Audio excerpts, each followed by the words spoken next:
It's October the 27th, 1962, and off the coast of Cuba, the Atlantic Ocean is a pressure cooker. Below the surface, the Soviet submarine B-59 is dying. The air is thick with carbon dioxide, and members of the sweltering crew are fainting from exhaustion. Above them, US Navy destroyers are dropping signaling depth charges, meant to force the sub to the surface. But inside the cramped, hot and airless hull, the Russian officers don't know it's a signal. They think World War III has already begun. Two of the three senior officers on board decide it's time.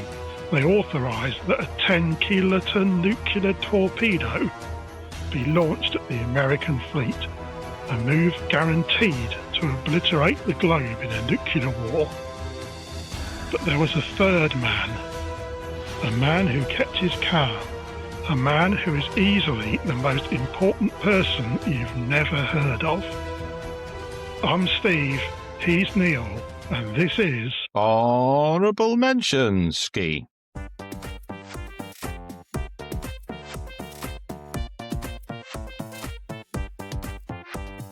Honourable Mentions. Hello, listener. How are you?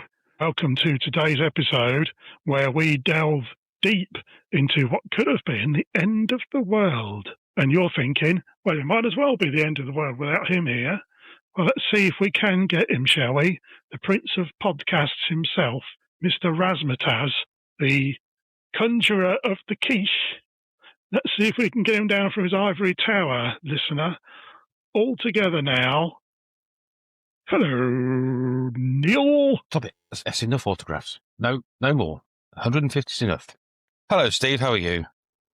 Hello, Neil. You're Hello. being bothered by your fans. Yeah, it's all at the door now. Can I just start today's podcast, Neil? Hello, Neil. Hello, Stephen. Lawrence of Arabia, British Beatlemania. Old Miss John Glenn, Liston beats Patterson. Huh? Pope Paul, Malcolm X, British politician sex, JFK blown away. What else do I have to say? All right, Billy. I don't know. Tell me what else you have to say. Well, where's that from, please? That's Billy Joel, isn't it? We didn't start the fire. That's it. Do you like that song? It's all right. Yeah, it is. I wouldn't say it's my favourite, but it's all right. It's all right. It's one of them ones, if you can't sing along to it, you get bored. It's very middle of the road. Anyway, Yeah. Neil, the reason I opened today's podcast with that beautiful rendition is, who would you say is the singularly most important person in post-Second World War history? JFK, MLK, Mandela, Neil Armstrong, who is, of course, named after you, Elvis, Princess Diana, Bob Geldof. Where would you go, please? Bob Geldof? Really? I know, I'm just listing out names here. Where would you go? Give us your money. How about give us be yours, you millions, you crevice? I would say most important person, apart from obviously myself, the most important person post 20th century. Post-Second World War. Post-Second World War. You didn't say that, did you? Did. You didn't. Prove it. Oh, I'll rewind the tape. You ready? Yeah. Post-Second World War. Oh, I did say it. There it is. Right, yeah, so the most important person, I would say, apart from myself, I'm going to go with Queen Elizabeth II. Oh, that's an interesting one. Why would you say that?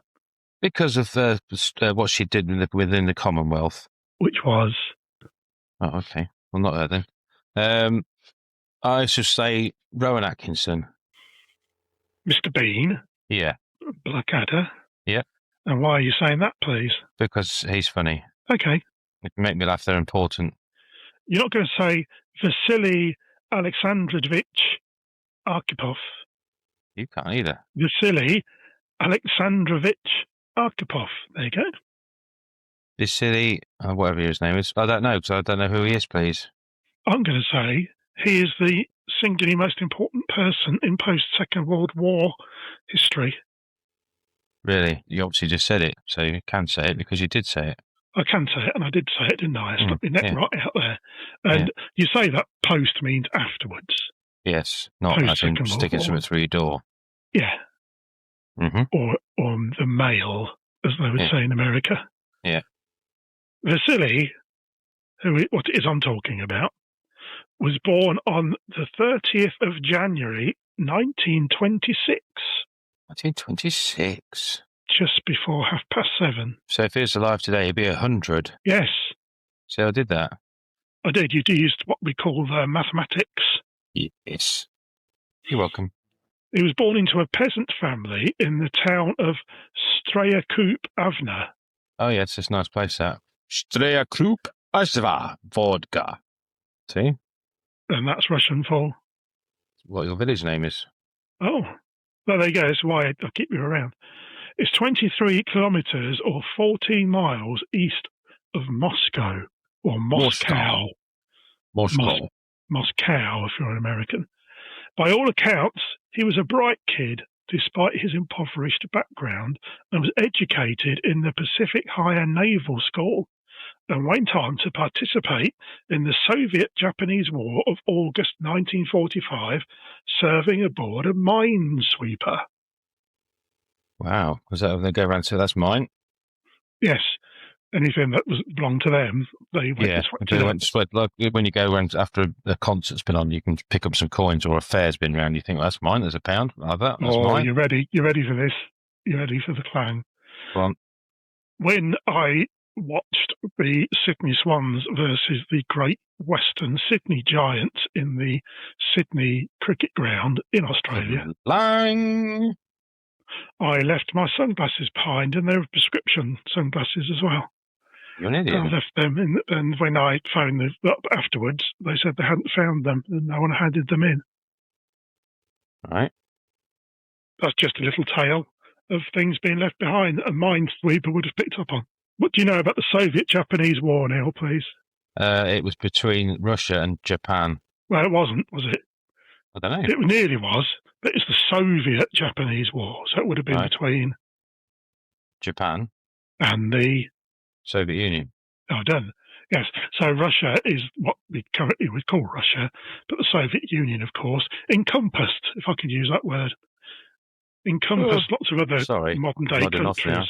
The war was a brief campaign during World War II. The USSR, who are the Soviets, the Union of Soviet Socialist Republics, declared war on Japan on August the 8th, 1945, 2 days after the American bombing of Hiroshima. Hiroshima. You're hard. Not you. I don't mean, well, we know you're hard, but I mean the Russians, of course, because they declared war on Japan, didn't they? Yeah. 2 days after the Americans dropped a nuclear bomb on them. So after they'd been decimated and left with rubble-strewn wasteland, the Russians thought, come on, let's have a fight now. I wonder why the Russians didn't invade Northampton, if that's what they were looking for. Yeah. Perhaps it's too dangerous. But perhaps they might have done some improvements. If all they wanted was a rubble-strewn wasteland, they could have dropped a nuclear bomb on Northampton and cost £15 million worth of improvements.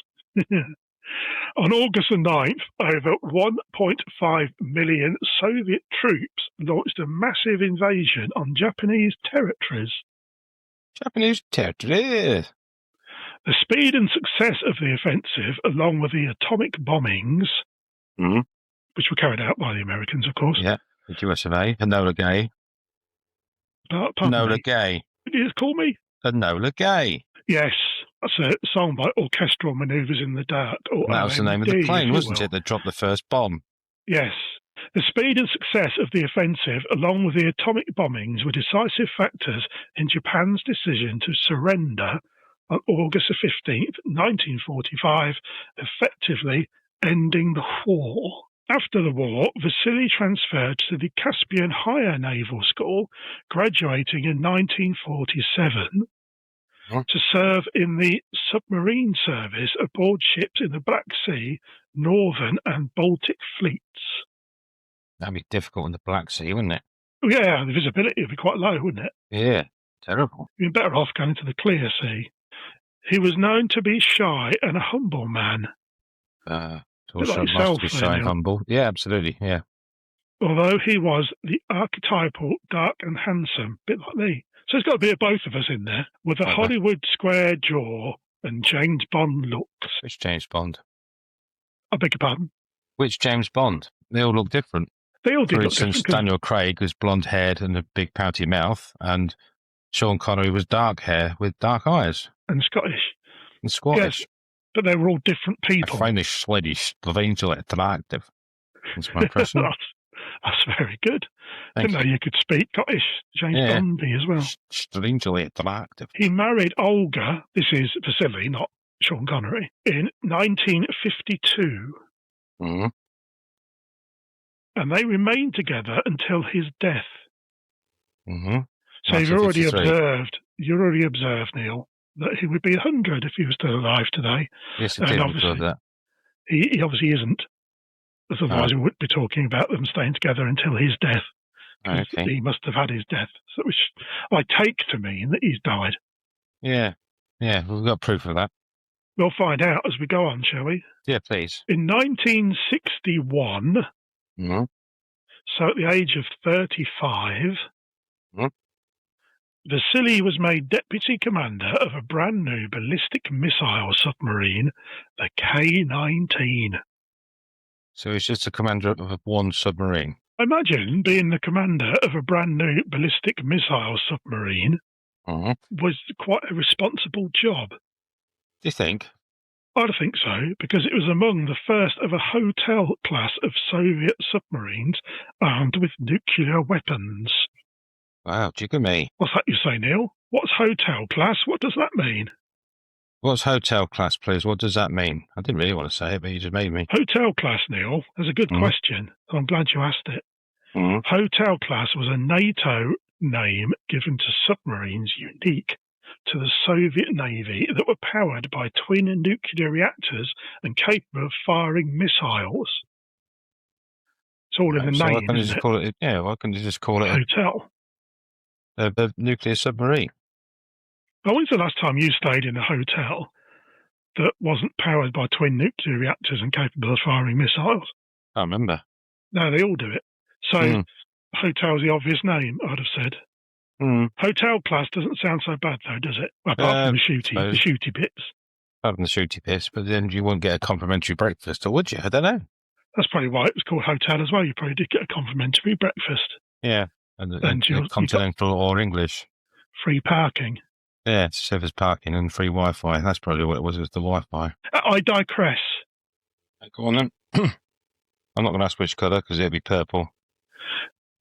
Will it? Yeah. No, I'm not going to go purple, Neil. I I'm going to- I was trying to use a mind trick on you. I'm going to go a battleship grey colour in line with our naval theme. Okay. Battleship grey, Chris. Nice. Thank you. Any questions? Or shall we carry on? Plymouth. No, I've got nothing. I've got nothing. There Vasily was, Neil. Mm. Hello, Neil. Hello. All deputy commanding of this K-19 with its reactors and missiles went during some regular training exercises off Mhm. the coast of Greenland. Mm. That place causes more trouble than it's worth, doesn't It it? does, doesn't it? The sub's reactor coolant system sprung a leak, Oh, no. Nothing worse than that under the sea, surely. and you don't want that, not a leak or any onion-based vegetables. No. Under the sea, I wouldn't have thought. The stink. It would, wouldn't it? Hmm. The leak effectively stopped the whole nuclear cooling system on the sub. By one Wasn't it? vegetable. That's a very naughty leak. Yeah. The radio links with command in Moscow were also affected, preventing the crew from calling for help. Help. That's Russian, is it? Yep. For Help. okay, thank you. You're You welcome. have to remember to translate because our listener probably doesn't speak Russian like you do. I don't speak Oh, yeah, Russian, fair enough. so I won't know what you're saying. That's right, Ski. Oh, you have to, again. That's fine. Carry on. Thank you. Captain Nikolai Zaitiev Oh, I'm Nikolai. That's a proper Russian name, isn't it? ordered the submarine's 7 engineers to find a way of avoiding a nuclear meltdown and be sharpish about it. Yeah. I think he did, actually. I wouldn't have thought he said it that casually. Be sharpish about it. How would that sound in Russian? I would say, stop that leak, Ski. However, solving the problem meant exposing themselves. Yeah. Yeah, I know. Well, there's other ways of doing it, surely. Oh, Don't sorry. just stop the old fella out there. Sorry. Solving the problem meant exposing themselves to high radiation levels for long periods. That's It's a bit weird, isn't it? I know. Yeah. That's what the captain told them. Don't worry, I'll mend it. Plop. What the hell are you doing, man? Captain Nikolai Zaitiev, that's what he said to them. I say, boy, would you mind mending the leak? You can have to expose yourselves. Ooh. You sound really quite comfortable speaking like that, Steve. That's a bit weird. That's my Neil impression. Is it? Yeah. There's obviously a different Neil. I didn't say which Neil, did I? No. Neil Tennant. So there they were, 7 engineers, told to find a way of avoiding nuclear meltdown, pretty sharpish. With the willies hanging out. Well, just actually not saying it could. Let's not just assume that all the engineers were men. Well, it's the height of the Cold War in the Soviet Union. I think we are pretty safe to assume that they're all your lads, I think. I'm going to go with it. If anyone can correct me, then I am not proud. I'm more than willing to apologise. Vasily, do you remember Vasily? Yes. He still had his clothes on. He played an important role in preventing a potential mutiny by supporting the captain's actions and ensuring the crew's safe evacuation from the area. Ooh. How do you evacuate a submarine? Well, you move them away from that bit into another sure it's not sealed front area. Get them all to the front and they'll just start nosediving to the bottom of the sea. The engineers, you'll be pleased to know, managed to devise a secondary coolant system and prevent a reactor meltdown. Ice cubes. Do they get a round of applause? I think they deserve one. I think they do.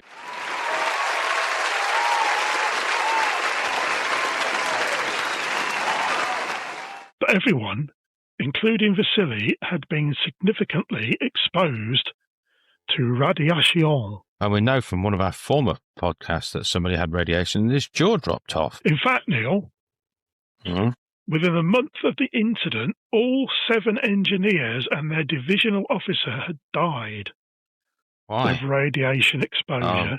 Oh, okay. And over the next 2 years, 15 more submariners aboard that submarine died from the after effects. So it was no goddamn picnic down there, Neil. No, it wasn't, was it? Goddamn. The K-19 gained the nickname Hiroshima, or Hiroshima, if you're speaking in correct Japanese, in reference to a long-lasting destructive legacy. Yeah.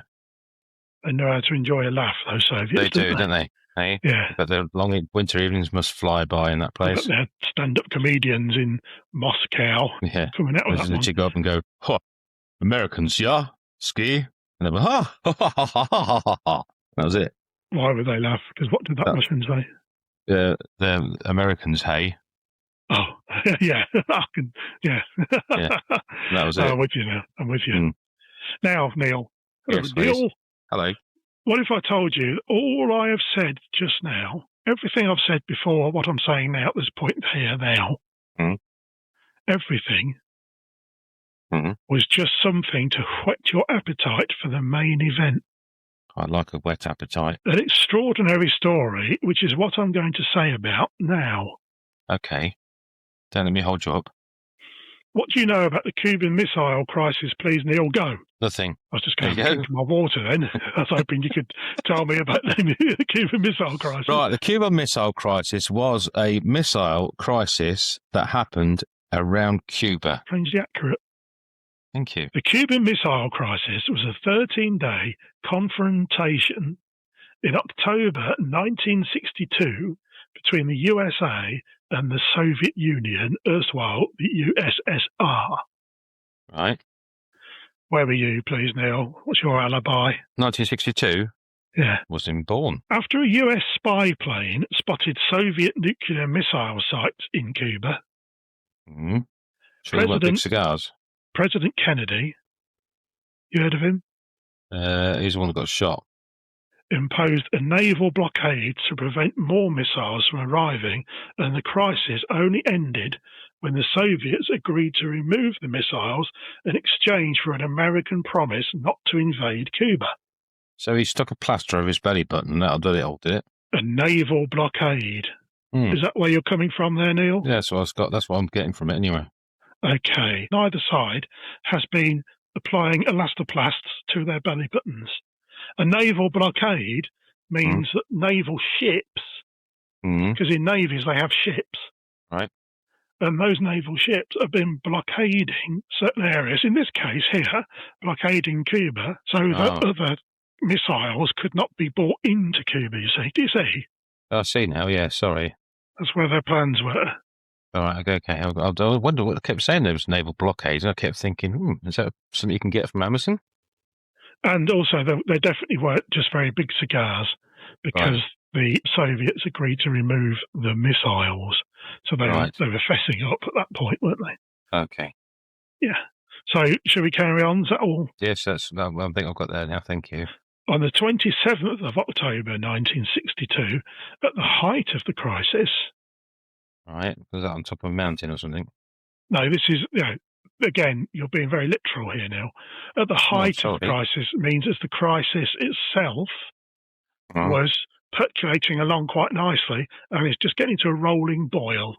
So it's a height. No, it's the height of the crisis. Well, they didn't at the time. We do now, looking back. Oh, okay. I'm about to say, come on, lads, we've got 10 minutes in the middle at the top, then we can start winding it down. Yeah, see, that would be useful, wouldn't it? Yeah. It's like the Second World War and things like that. You see, we didn't know when we started going into it that we were actually going to win that. No, and they didn't know it finished in 1945, but perhaps if they knew that, they could sort of take a more relaxed attitude towards it. Yeah, it'd probably be fairer to tell them at the start, wouldn't it? Yeah. No, it's good. Right, we'll make a note. Please. Yeah, we'll write that down. On the 27th of October 1962, during the height of the crisis, are you happy now with my phrasing? I understand that bit now, yeah. Vasily Arkhipov was flotilla commander on the diesel-powered nuclear-armed B-59 submarine near Cuba. A flotilla? Yes, so now, we said earlier, didn't we, that he was in charge of a single nuclear submarine, and we said that's a responsible job. We said Crivens, that's a responsible job. He's got there. Now he's in charge of a flotilla, so more than one submarine. Is that what it means? Yeah, a flotilla of submarines. Don't know why they call it a flotilla. They should call it a sunktilla. How many's in a flotilla, please? I don't know. I don't think it matters. Okay, is it more than one then? A plural of submarines. Yeah, plural submarines. Submarai. That's it. I'll do. So days before the 7th of October 1962, President John F. Kennedy... JFK. Do you remember our episode on Caroline Kennedy? Yes, I do. Which is actually our most popular episode. Thank you, listener. Yes, thank you, listener. He was the father of Caroline Kennedy. Right. So John F. Kennedy threatened red ships encroaching on Cuba with search or sinking. By red ships, Neil, we don't mean they were painted red. We mean he was referring to the red ships belonging to the commie pinkos, the Reds, the Soviets, the Ruskies, the baddies. Okay. So was there one called October? A Red October? That'd be ridiculous. Well, it's a Russian submarine. Yes, they have more than one. Oh, okay. Fair enough. Anyway, I digress, and mine's going to be purple. You're going for purple, Chris? Yeah. Won't that clash awfully with the red ships of the commies? See, if you drop it, you'll be able to find it. Your purple, Chris. Okay. And now, a group of 11 United States Navy destroyers and the aircraft carrier USS Randolph had spotted the B-59, which was one of 4 submarines secretly sent by the USSR. So Kennedy had said, "Don't you dare. I should go. You boys. We'll search for you, and if we find you, we'll sink you." Yeah, we'll give you a very strong letter. Yes, we'll tut in your direction. Yeah. And now a group of 11 United States Navy destroyers had spotted their ship, the B-59, mainly because they were using purple cress in their sandwiches, I should imagine. Right. Well, they're singing the Love Shack. No, the B-52s, that one was a bit late. Okay, I got the numbers wrong. Okay, it was delayed, the B-52. It got stuck on a rock lobster. But the B-59 was there, and that was heading its way into Cuba. Okay. Despite being... can I just drop a clang? I've been to Cuba. Oh, sorry. Just saying. Hello, Neil. Hello. Hello, Neil. Would you like to tell me, please, have you ever been to Cuba? Yes, have. You have? Hmm. And whereabouts did you go, please? I don't know. I've got a clue. About 2 hours from the main capital, what we call it. Havana? That's him. 2 hours from Havana? Hmm. Okay, what did you do there, please? I had a holiday, thank you. Yes, but what did you do on this holiday? Got nothing to do with you. Despite being in international waters, Neil, with their purple crest, and their very, very well disguised battleship grey crest, which everyone thought was a great idea, the US Navy started dropping practice depth charges, which were intended to force the submarine to come to the surface for identification. Instead, the B-59 descended. That means it goes downwards, doesn't it? The B-59 crew had been picking up US civilian radio broadcasts, but now it was too deep to monitor any radio traffic. Oh. They completely lost contact with Moscow, yeah. And they had no way to know whether the depth charges being dropped on them were real or not. After a few days of radio silence and constant harassment, the B-59's captain, a man called Valentin Grigorievich Savitsky, do you know him? No, I don't know him personally. Became convinced that war must have broken out and recommended that they fire a T-5 nuclear torpedo at the American naval fleet. Ooh, that's a big boy, isn't it? Well, that's going to do some damage, isn't it? You see, the Americans, they do that sort of thing. They drop depth charges and think, let's blow it all out. Why don't they do like the humane things like they do with moles nowadays? You can put stings in the garden and make a beep noise. Why can't they drop some of them down there? And then the Russians are like, oh, that noise is bloody annoying. Let's get out of here. Do you know what I mean? I do know what you mean, Neil, but the fatal flaw in your argument there was you just said, like with moles, what they can do nowadays. Yeah. This is October of 1962. Steve. They've built a nuclear submarine. They've built nuclear bombs. They've put a man on the moon not far away after that. Surely they had an idea of getting rid of moles. Where are you going with moles, please? Because this doesn't involve moles at all. What we're looking at here is not the threat of Americans dropping depth charges on getting rid of moles who might retaliate with a nuclear weapon. No, but what I'm saying is they drop depth charges and try to blow the thing about the water when they're going to just put these beepy things down there, and the Russians have been like, well, poof, I mean, this ski. I'm moving on. Threat abandoned. Happy days. When you were in Cuba, were you over there on a special mission from the government to find out, seek and destroy Cuban moles, little burrowing mammals with nuclear capability? I can't say anything but yes. Oh, listener, I told you, Neil. Hello, Neil. You can't trust those little buggers, I tell you. Oh, his life is full of surprises. Anyway, circling back round, squaring the circle, giving you a reach around, the political officer, Ivan Semyonovich Maslennikov, agreed with Valentin Grigorievich Savitsky. Got some great names, haven't they? They have. Yeah, it's like the one with the 3 testicles, isn't it? Ejek Balkov. The political officer was responsible for supervising military personnel to maintain loyalty and enthusiasm for the Communist Party's policies. So that's who your friend Ivan Semyonovich Maslennikov was. He was the political officer aboard your submarine. Yeah. Typically, a Soviet sub only required authorization from the captain and political officer to fire what they called the special weapon. Hello, would you like to taste my special weapon? Boys, release the special weapon. You sound very comfortable, Neil. Yeah, I am. Sat nicely, thank you. However, Vasily was on board. We've already mentioned this. Yes, he was on board, wasn't he? He was officially second in command of the submarine B-59, but was also chief of staff of the entire submarine flotilla. Right. And he outranked Captain Savitsky, and his approval was also required. Right. Now, we've already said we don't know how big the flotilla was, do we? No, we don't. been better off. They called it the sunk tiller. Yeah. But it was the flotilla, and he was in charge of all of them. The air conditioning had stopped working on the B-59, which caused high levels of carbon dioxide. They're in the same situation they were to begin with on the other one. What was that, the K-19? The temperature inside the vessel was a steady 37 degrees Celsius. Open the and window. Sailors had been fainting in the stuffy air. Why don't they open the window? That's a good point. You ought to have been. Have you ever a commander on a submarine? Oh, I think I should be. I think you should be.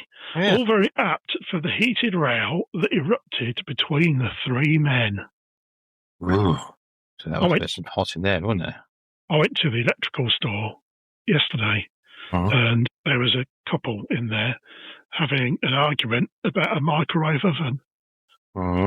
Let me tell you, things got heated pretty quickly.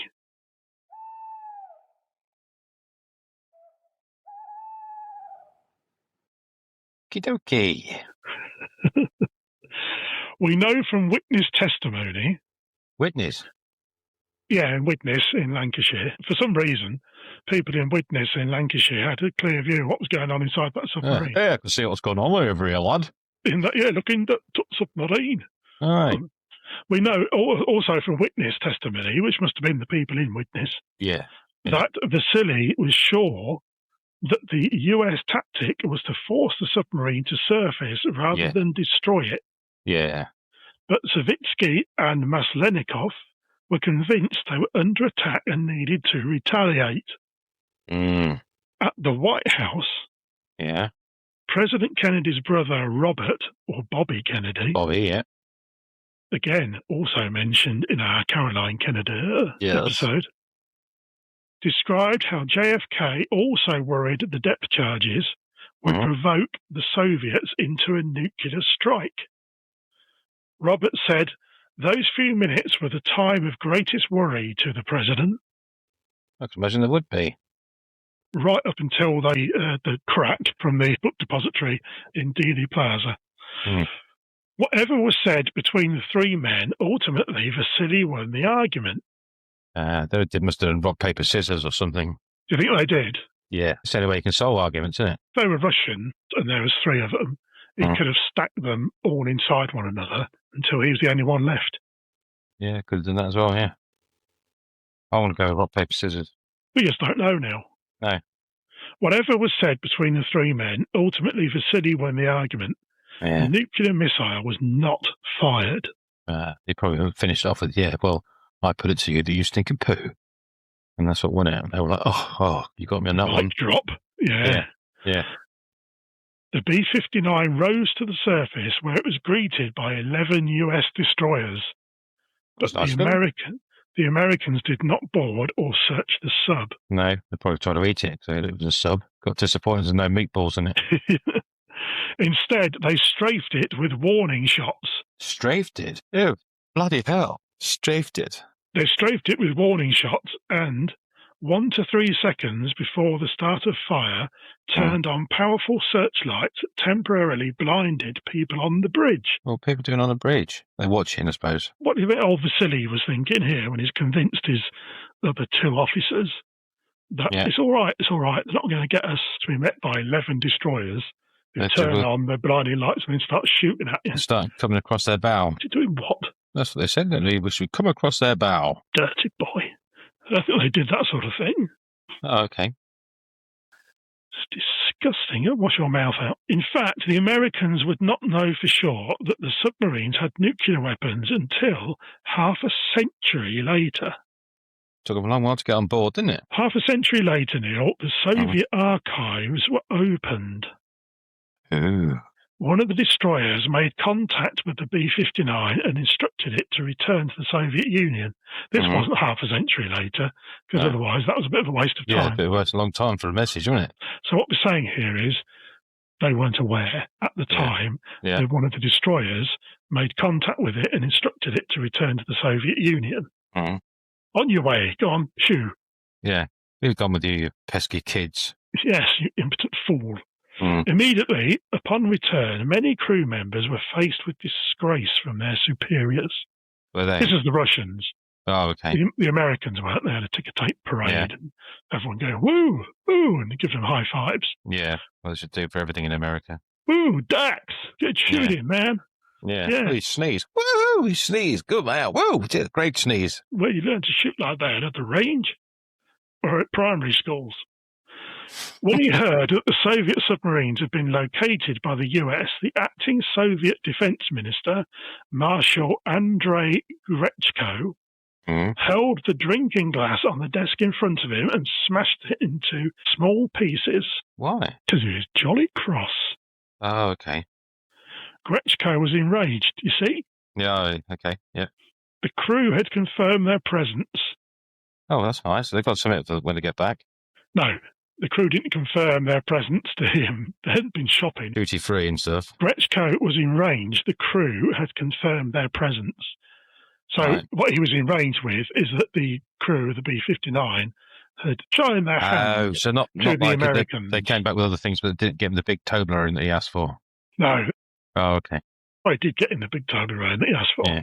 So he wasn't enraged for that at all. Right, okay, fair enough. He was enraged with the fact that they'd given away their presence and shown the Americans. If anyone out there wants to send me a big Toblerone, I'm more than happy for that, because I do like a Toblerone. Old Grechko, I might need your help with this. I was going to act it, but I think what I'll do, I'll throw it over to you to do it in your Russian. Grechko said, it would have been better if you'd gone down with your ship, which in Russian is... It would have been better if you'd gone down with your shipski. Well, there you go, listener. That really puts you in the picture of what actually happened. Olga, who was Vasily's wife, said that he didn't like talking about it. He felt they hadn't appreciated what they had gone through. While the sailors were met with disgrace from many of their superiors, Vasily continued in service, commanding submarines and later whole submarine squadrons. The squadrons now. Squadrons. That's got to be more than a fruitella, whatever they are. He was promoted to Rear Admiral in 1975 and became head of the Kirov Naval Academy. Nice. He retired in the mid-1980s after he had been promoted again to Vice Admiral. Vice Admiral. Sadly, Vasily Arkhipov died on the 19th of August 1998 at the age of 72. So we already said this at the start that we thought he might have sure done. he might be dead, but yeah, that proves it, doesn't it? He had cancer of the kidneys, which is believed, Neil, to have come from the radiation, let me guess. To have been the consequence of his radiation exposure. See, back then they would have had someone saying, have you been injured at work? In a press conference in 2002, retired Commander Vadim Pavlovich Orlov, who had been aboard the B-59 in 1962, revealed they had indeed been carrying the special weapons, right, and that they were preparing to fire. Can I say, just on that point, no. You said 1962, and then you said it would be till half a century later, which is, to me, is 50 years. But if this is in 2002, that's 40 years. And relax. Oh, yeah, they held nuclear weapons until half a century later. You're welcome. Okay. He credited Vasily Arkhipov as the reason they were not fired. Yeah. Arkhipov, he said, had single-handedly stopped a devastating global nuclear war that would have, at minimum, reduced the USA, Europe, and Western Russia to toxic wastelands. Wow. So that was 40 years before then, wasn't it? That was in 1962. That would have happened. That's 40 years. Just working it out. Anyways, Neil. Right, Neil. Yeah, Neil. Yeah. Neil. Hello, Neil. Bonjour. Hello, listener. I reckon that Vasily Arkhipov deserves a honourable mentionski. Would you say so, Neil? Yes, I would. Yes, because he's pretty much saved the whole of the Western world by saying scissors. Yes, he did save the whole of the Western world. And he may have saved more than the whole of the Western world, because we don't know what else would have happened. No. Would China have got involved? We just don't know, Neil. What the retaliation would have been from all around the world, don't know, do we? We just don't know, Neil. No, there'd have been some strong letters flying around, that's for sure. Well, thank you, listener, for staying with us to the end of an episode in which we all nearly died. If it wasn't for our very good friend, Vasily Arkhipov, probably the second most important person in all post-war history, if not pre-war as well. And I say second most important person because we'll end now with the most important person. Hello, Neil. Hello, Stevie. Captain Showbiz himself. Yeah, Mr. that's me. Razzmatazz, Sparkly jacket. the conjurer Personalised of number quiche. plate. What would you like to end this broadcast on, please, for our listener, so that they can go about their day with a cheery smile? I'm going to say, have a wonderful day, take life as it comes, and enjoy every minute. Beware of ninja pigeons.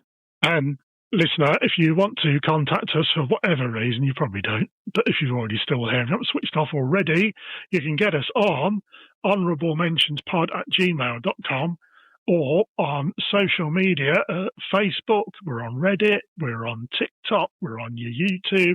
So, thank you, listener. Be safe, be kind, don't press that button. And we'll be back again next week for... Honorable Menschonsky. Bye. Hello, comrade. Do not look at me. Keep your eyes straight ahead.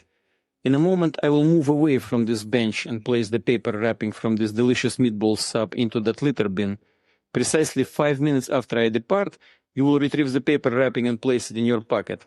The paper contains microdot code about the podcast honorable mentions. It must not fall into the wrong hands under any circumstances. They are asking their listener to subscribe so they don't miss future episodes.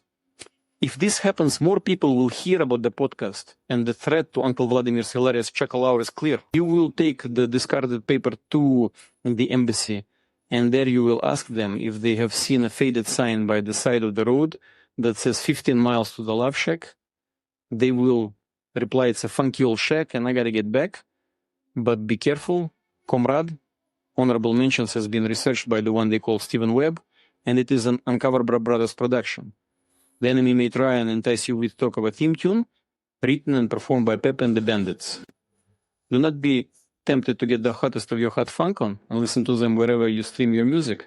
I wish you well, comrade, but we shall never meet again. However, I will always remember your role in winning us freedom from the capitalist yoke of hilarious history podcasts. I spit on their frivolity and dashing good looks. Goodbye.